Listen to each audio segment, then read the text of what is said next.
नमस्कार, knockingnews.com में आपका स्वागत है। मैं हूं गिरिजेश वशिष्ठ। सबसे पहले खबर समझ लेते हैं। वीडियो बहुत पकाऊ होने वाला है आज। पकाऊ मतलब बहुत सूचनाओं से भरा हुआ। और इस वीडियो को अगर आपने धैर्य से पूरा देख लिया तो आपको ये पूरी समस्या हमेशा के लिए एकदम क्लियर हो जाएगी दिमाग में। फिर कभी आप कहीं पर भी मात नहीं खाएंगे। बहुत सारे पहलू हैं इस समस्या में। बहरहाल व्हाइट हाउस ने मंगलवार को कहा है कि राष्ट्रपति ट्रंप ग्रीनलैंड को हासिल करना राष्ट्रीय सुरक्षा की प्राथमिकता पाते हैं और ये अंटार्कटिका इलाके में दुश्मनों को रोकने के लिए बहुत ज़रूरी है और इसीलिए इसको लेकर कई विकल्पों पर हम बात कर रहे हैं। मार्को रूबियो इस मामले में बाकायदा नेताओं से वहाँ के बात कर रहे हैं और ट्रंप कह चुके हैं कि हमको 2 महीने के अंदर ये ग्रीनलैंड अपने लिए चाहिए। अब मसला क्या है? कुछ लोग कह रहे हैं वहाँ पर रेयर अर्थ मिनरल्स हैं, कुछ लोग कह रहे हैं तेल हैं। ट्रंप ने कह दिया कि हमको वहाँ पे रेयर अर्थ मिनरल की कोई दिक्कत नहीं है, हमको तेल की भी कोई दिक्कत नहीं है, हमको बस चाहिए क्योंकि हमकी सुरक्षा के लिए ज़रूरी है। तो क्या है वहाँ पे? जो सबसे इम्पॉर्टेंट चीज़ देखी जा रही है वहाँ पर वो है पानी। जी हाँ, अगर आप देखें तो वहाँ पर ये पूरा जो अगर नक्शे में आप देख रहे होंगे तो ग्रीनलैंड पूरा का पूरा एक बर्फ़ का बड़ा सा देश है, ऐसा देश जिस पर बर्फ़ ही बर्फ़ जमी हुई है और ये बर्फ़ है मीठे पानी की, मीठा पानी है ये। जैसे जैसे ग्लोबल वार्मिंग बढ़ रही है, जैसे फिर से तेल और दूसरी तरफ बढ़ गया अमेरिका, तेल की राजनीति तेज हो गई है कार्बन को लेकर और पूरा चीज़ें उससे पीछे हट गया है पेरिस अकॉर्ड से अमेरिका, सारी चीज़ें आपको पता है। तो धरती का जैसे जैसे तापमान बढ़ेगा, जो मीठा पानी है जो ग्लेशियर में जमा होता है ऊपर हिमालय के ऊपर या दूसरे महान पहाड़ों पे जो बड़े बड़े पहाड़ हैं, वो धीरे धीरे नीचे बह के आता है, उससे मीठा पीने का पानी सबको मिलता रहता है। दुनिया ऐसी चल रही है। लेकिन जैसे जैसे ग्लोबल वार्मिंग होगी, मैंने आपको बताया था कि ये धुआं कार्बन ऊपर जाएगा, उन पहाड़ों के ऊपर बर्फ़ के ग्लेशियर्स के ऊपर जमेगा तो उनका रंग सफ़ेद से डार्क हो जाएगा, काला हो जाएगा तो ज़्यादा सन एब्जॉर्ब करेंगे, उससे वो ज़्यादा पिघलेंगे। ये इसकी थ्योरी है। ज़्यादा पिघलेंगे तो नदियों में ज़्यादा पानी आ जाएगा, लेकिन फिर बाद में वहाँ पानी ख़त्म हो जाएगा तो फिर पीने का पानी लोगों को नहीं मिलेगा। तो ऐसी स्थिति में आपको ये जगह ऐसी है जिसको अगर ट्रंप साहब संभाल के रख लें तो आने वाले समय में इनको पीने का पानी मिल सकता है। पहली चीज़ तो ये है। अभी इसकी भौगोलिक स्थिति भी देखेंगे कि अमेरिका के लिए कैसे पास में है और कैसे दूर है। दूसरा, यहाँ पर 5 ट्रिलियन का छिपा खजाना है। वो छिपा खजाना क्या है? वो रेयर अर्थ मिनरल भी हो सकते हैं, सोना भी हो सकता है, तेल भी हो सकता है, कुछ नहीं पता। ट्रंप समर्थक इसमें यहाँ अलास्का का एक लॉजिक दे रहे हैं। अलास्का क्या है?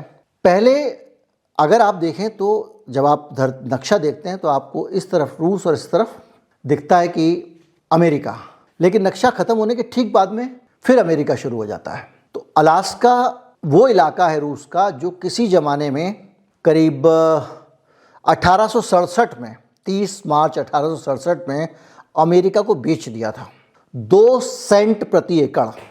यानी सोचिए कि $1 में 50 एकड़। इस रेट से अलास्का ले लिया तो अलास्का का 49वां राज्य बन गया था अमेरिका का। तो जो अलास्का है वो जैसे बिका था उसी तरह से, क्योंकि अलास्का जब खरीदा तब वो भी मूर्खता समझा गया था और उसको एक साहब थे, उनका नाम था, मैं पढ़ के बता देता हूँ आपको, सीवार्ड, जिन्होंने ये खरीदने का फैसला लिया था। तो अमेरिका के लोगों ने कहा था मूर्खता है, यहाँ बर्फ़ रहती है हमेशा, ये जगह खरीदने का क्या फ़ायदा। बाद में पता चला वहाँ पे अनेक प्रकार के खनिजों के भंडार मिले, वो सबसे धनी इलाकों में से एक हो गया अमेरिका के।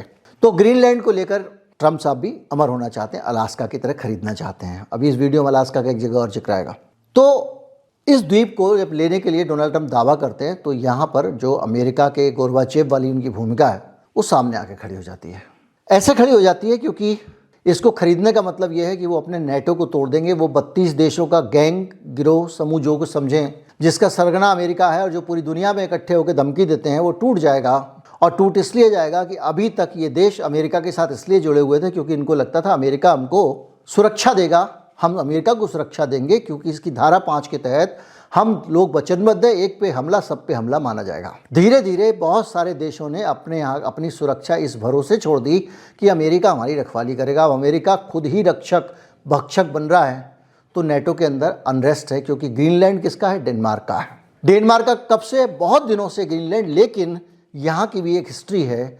1979 में ग्रीनलैंड के लोगों ने कहा कि भाई हमको तो आप आत्मनिर्णय का अधिकार दे दो, मतलब होम रूल दे दो, हम खुद अपनी सरकार चलाएंगे, हम डेनमार्क के अंडर में रहना चाहते हैं लेकिन अपनी सरकार चलाएंगे। डेनमार्क का ठीक है भाई, आवाज आ दो। बोले हम 5,000 आदमी का कुल है, वो इतनी बड़ी धरती पे सारा बर्फ ही बर्फ है। तो बोले हम अपनी रक्षा कहाँ से करेंगे, डेनमार्क तुम कर देना, विदेश नीति भी तुम संभाल लेना, संचार भी तुम संभाल लेना। जैसे हमारे पड़ोस में भूटान की रक्षा और विदेश नीति, बहुत सारी चीज़ों में, विदेश नीति में तो नहीं लेकिन बहुत सारी चीज़ों में हमारा उसके साथ में टाई अप है। तो ये होता है बहुत सारे देशों का, तो ये यहाँ पर उसका है। तो डेनमार्क के अंडर में ही हुआ वो। अब अगर आप नक्शे पे देखें तो डेनमार्क तो छोटा सा और आइसलैंड है बहुत बड़ा, तो इतना बड़ा आइसलैंड इस डेनमार्क के अंडर में है। तो अमेरिका कह रहा है हमें सुरक्षा का खतरा है। अब इसकी दो चीज़ें, दो मतलब निकाले जा रहे हैं। एक तो बात हो रही है मोनरो डॉक्ट्रिन की। मोनरो डॉक्ट्रिन क्या है? मोनरो डॉक्ट्रिन ये है कि कभी किसी ज़माने में 1923 में यूरोपियन देश जो हैं उनको दूर रखने के लिए अमेरिका ने कहा कि भाई हमारे नीचे वाले जितने देश हैं उनके नक्शे में, उसे वेनेजुएला भी है, क्यूबा भी है, वगैरह वगैरह, वो सारे के सारे अमेरिका, दक्षिण अमेरिका, सारे के सारे हमारे हैं भाई। हमारे मतलब हमारे पड़ोसी हैं। खबरदार यूरोप वाले यहाँ हमला करने आए, ये हमारा पिछवाड़ा, ये आएंगे तो हम इनकी रक्षा करेंगे, हमारा बैकयार्ड है, और इन पे आप हमला करते हो, आप यहाँ आते हो तो ये हमारे लिए खतरा बढ़ता है। यानी दूर दूर तक कोई आएगा नहीं यूरोप से। तो साहब जो डेविड मोनरो साहब थे, उनकी ये एक उनका ये सिद्धांत है जिसको मोनरो डॉक्ट्रिन के तौर पे माना जाता है। 200 साल हो गए, अभी भी जिंदा है। और जब यहाँ पर क्यूबा के अंदर सोवियत संघ ने मिसाइलें लगाई थी तो अमेरिका ने पूरी ताकत लगा दी थी उस क्यूबा को कब्जा करने के लिए, गुलाम बनाने के लिए, क्योंकि उसको अच्छा नहीं लगता था। वेनेजुएला के भी पीछे अमेरिका इसीलिए बहुत हद तक पड़ा हुआ था कि ये भी अमेरिका को सलाम नहीं बजाता था। ये कहता था कि जो पश्चिमी गोलार्ध है, धरती के 2 टुकड़े कर दो, तो जो पश्चिम वाला हिस्सा है उसमें कोई और ना आए, हम इसके, अभी पिछले दिनों फिर उसने बयान दिया है मार्को रूबियो ने। तो ये पूरी की पूरी सिचुएशन आपके सामने है। तो इस सिचुएशन के अंदर एक तो मैंने बताया नेटो वाला चक्कर आ गया। अब अमेरिका को इसे डर क्यों लगता है, यहां समझना बहुत ज़रूरी है। डोनाल्ड ट्रंप कह रहा है कि हमारी सुरक्षा के लिए ज़रूरी है। अभी ऑलरेडी उनकी सैनिक वहां पर अड्डा है ग्रीनलैंड में, उसके बावजूद उनको खतरे के लिए लगता है। क्यों लगता है, इसके लिए आपको देखना है तो पहले ये देखना पड़ेगा कि वहाँ की स्थिति क्या है। मैं आपको दोबारा अलास्का पे ले आया हूँ। मैंने आपको कहा था कि अलास्का की हम बात करेंगे, अलास्का इलाके की।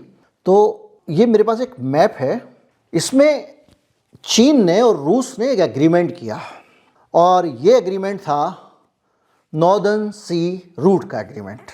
ये क्या है, अभी हम लोग कई बार चर्चा कर चुके हैं कि अगर कोई भी सामान रूस से आना हो तो रूस से आएगा, घूम के सुएज कैनाल के नीचे से निकल के होके फिर भारत का चक्कर लगाते हुए और वो स्टेट ऑफ मलक्का से होते हुए पूरा फिर चीन जाएगा। तो समझ लीजिए कि ये रास्ता है और इसमें बहुत सारे जियोपॉलिटिकल इश्यूज़ हैं। इसमें बाकायदा स्वेज नहर है, स्वेज नहर के वहाँ पर लाल सागर पड़ता है, वहाँ हूती हैं। तो इस तरह से बहुत सारे, प्रशांत महासागर से निकलना पड़ता है उसको, हिंद महासागर से निकलना पड़ता है, बंगाल की खाड़ी होते हुए, इस तरह का पूरा मामला है। तो इन्होंने क्या किया, रूस ने ये कहा कि भाई एक काम करते हैं, हम रूस के ऊपर से घूम के आ जाओ चीन। तो इन्होंने क्या किया, ऐसा करके अपना 40% रूट बचा लिया। यानी 2000 किलोमीटर का अगर रास्ता था तो वो हो गया 1200 किलोमीटर का, 20,000 किलोमीटर का था तो वो हो गया 800 किलोमीटर का। यानी पुराना रास्ता जो था वो 21,000 किलोमीटर के आसपास था जो आना पड़ता था, अब ये हो गया 5600 किलोमीटर का। यानी पूरी दूरी जो है इसने एकदम घटा के काफ़ी नीचे लाती है, 40-60% के आसपास लाती है। लेकिन इसके अंदर अमेरिका को एक ऐतराज़ है, और वो ऐतराज़ हम दोबारा से नक्शे में चल के समझ सकते हैं। जब रूस के ऊपर से घूम के जहाज आएगा तो रास्ते में पड़ता है एक ऐसा हिस्सा जिसको किसी भी स्थिति में अमेरिका नहीं चाहता कि वहाँ कोई जाए, वो है बेरिंग स्ट्रेट। एक जगह पर समंदर केवल 2 मील का है। समुंदर के इस तरफ अमेरिका है और अमेरिका का अलास्का वो है जो उसने रूस से खरीदा था, और दूसरी तरफ रूस है। अब जब आप रूस का पूरा चक्कर लगा के आते हो तो अमेरिका के एकदम तट के पास से निकल के आते हो, और ये नया रास्ता होने के कारण रूस और चीन के जहाज़ों की आवाजाही लगातार यहाँ से बढ़ रही है। और जब लगातार आवाजाही यहाँ से बढ़ेगी तो अमेरिका को लगता है कि इस जगह से आवाजाही होने पे हमको यहाँ निगरानी रखने की ज़रूरत है। तो भाई तू अलास्का में लगा ले अपनी सेना, मुझे ग्रीनलैंड चाहिए। अब ग्रीनलैंड कहाँ पे, इसको समझिए, कोई अमेरिका के अगल बगल में नहीं है। ऐसे समझिए कि पूरा अमेरिका के ऊपर उतना ही बड़ा कनाडा जितना बड़ा अमेरिका है, छोटा मोटा नहीं अमेरिका। उस कनाडा के ऊपर समुंदर और वहाँ समुंदर के पार में ग्रीनलैंड है। अगर आप नक्शा ध्यान से देखो, ये कह रहे हैं इस ग्रीनलैंड को मैं अपने पास रखूँगा और उस ग्रीनलैंड से वो अमेरिका के दूसरे कोने पे जाके वहाँ पर वो उसको पकड़ेगा। किसको? अलास्का से होने वाला जो बेरिंग स्ट्रेट है जहाँ से निकलेगा वहाँ पे। अच्छा, बेरिंग स्ट्रेट वगैरह के इलाके से जहाज़ निकालना आसान नहीं है। ये चीन और रूस ने नया तरीका निकाला। इन्होंने कहा कि हम परमाणु चलित जहाज़ चलाएंगे यहाँ पे, जो इस बर्फ़ को तोड़ के आगे निकलते जाएंगे, जहाज़ों के निकलने के लिए रास्ता बनाएंगे। और ये करके उन्होंने एक एग्रीमेंट करके इसको लागू कर दिया। अब यहाँ पर भारत का भी एक एंगल है जो भारत को नुकसान दे सकता है। नुकसान ऐसे दे सकता है कि ये अपना 60% ट्रैफिक वहीं ले जाना चाहते हैं।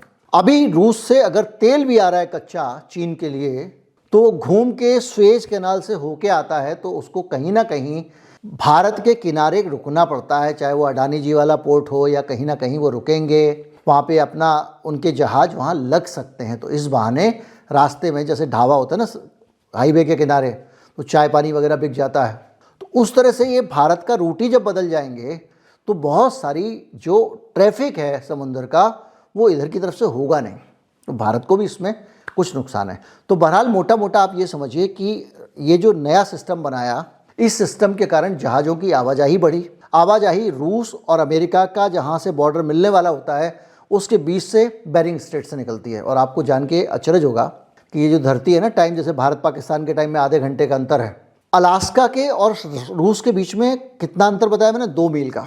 इस 2 मील के अंदर टाइम 23 घंटे बढ़ जाता है। अगर रूस से आप अलास्का से रूस चले जाओ, रूस से अलास्का चले जाओ, तो 23 घंटे आप भविष्य में पहुंच जाओगे। आप इससे अंदाज़ा लगा लो, इतना सा मील। खैर, और एक रोचक जानकारी इसलिए दे रहा हूँ। तो कुल मिला के ये जो पूरा मामला है, इसमें ट्रंप की दिक्कत ये है कि जो नया रूट इन्होंने चुना है, वो रूट ट्रंप को ये लगता है कि कल के दिन अगर यहाँ से कुछ हुआ तो हमारी सुरक्षा के लिए यहाँ पर हमारा कब्जा होना ज़रूरी है। क्योंकि ग्रीनलैंड है कमज़ोर, 500 आदमी उसमें कुल रहते हैं, और वहाँ पर जो है वो कुल मिला के उस पर अगर इसने कब्जा कर लिया, कुछ कर लिया। डेनमार्क कह रहा है भाई जैसा भी है हमारा है। हमारी अब जो ग्रीनलैंड के लोग हैं वो भी कह रहे हैं भैया हमने जब डेनमार्क से अपने आप को अलग कर लिया कि हमको आत्मनिर्णय का अधिकार है, तो अब जो है वो आप कैसे आ रहे हो चौधरी बन के। तो ये जो पूरा कॉम्प्लिकेशन है, नक्शों की मदद से आपको समझने में मदद भी मिली होगी।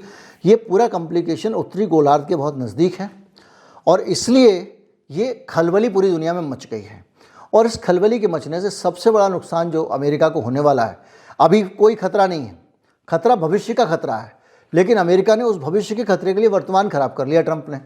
अब जो सबसे बड़ा नुकसान ये होने वाला है वो ये होने वाला है कि अमेरिका के पास में जब ताकत आ गई, जैसे एक आदमी अमीर हो जाता है तो रिश्तेदारों को पूछना छोड़ देता है, ये सबसे रिश्ते तोड़ रहा है। और एक स्थिति धीरे धीरे ऐसी बनती जा रही है कि अकेला पड़ने वाला है। अभी माना कि वो अभी चीन भले ही सैन्य रूप से स्ट्रांग हो, उत्तर कोरिया स्ट्रांग हो, लेकिन कोई डेनमार्क को बचाने के लिए वहाँ थोड़ी जाएगा। वो भी वो डेनमार्क जो अभी तक तो घुसा हुआ था एकदम नेटो में। आपको पापा मार रहे हैं तो कि तुम्हारे पापा को थोड़ी पीटने चला जाएगा, भाई तुम्हारे घर का मामला हो गया वो।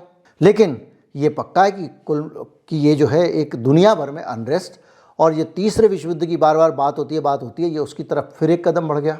क्योंकि अगर यूरोप जिस तरह से बगावत पर उतारू है, अभी आज ही की खबर है कि जर्मनी ने और यूके ने ग्रीनलैंड पे, यूके अकेला ऐसा देश है जिसने ग्रीनलैंड पे इतना बड़ा चमचा अमेरिका का होने के बावजूद ग्रीनलैंड पे सपोर्ट नहीं किया है, चुप बैठा हुआ है अमेरिका का।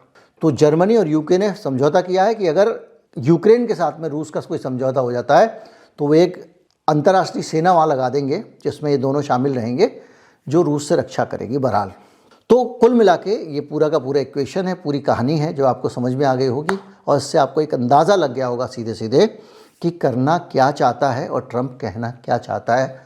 और इस कहना क्या चाहते के बीच में आप बर्फ़ वाली थ्योरी भी ले सकते हैं, पानी वाली, बहुत सारे लोग अंदाज़ा लगा रहे हैं, लेकिन वो भविष्य की बात है, करीब 2050 तक समझ लीजिए। ये खतरा थोड़ा पास का है, 2030 तक काफ़ी ट्रैफिक हो जाएगा यहाँ से। और रेयर अर्थ मिनरल्स जो हैं और दूसरी चीज़ें हैं, तेल को लेकर जो है वो अलग अनुमान की बातें हैं, लेकिन कुल मिला के ये एक गुंडागर्दी, दादागिरी, धौंस दिखाना, हेकली दिखाने का मामला है कि हम किसी भी देश को बोलेंगे इसको हम कब्जा कर लें, इसको हम कब्जा कर लें। ये तो गलत बात है। भई आपका प्लॉट अच्छा लगता है, हमको लगता है वहाँ पे हम अगर घर बनाएंगे धूप अच्छी आएगी, तो कब्जा थोड़ी कर लेंगे भाई। या हमको लगता है कि तुम्हारे प्लॉट के अंदर से कोई गुंडा कूद के आ सकता है तो हम उसको उसमें अपना कहेंगे भैया कल से प्लॉट हमारा है। तो ये अजीब सी स्थिति है, अगर जो भी है, पर ये कहानी है जो आपको पता होनी चाहिए थी। नमस्कार, जय हिंद।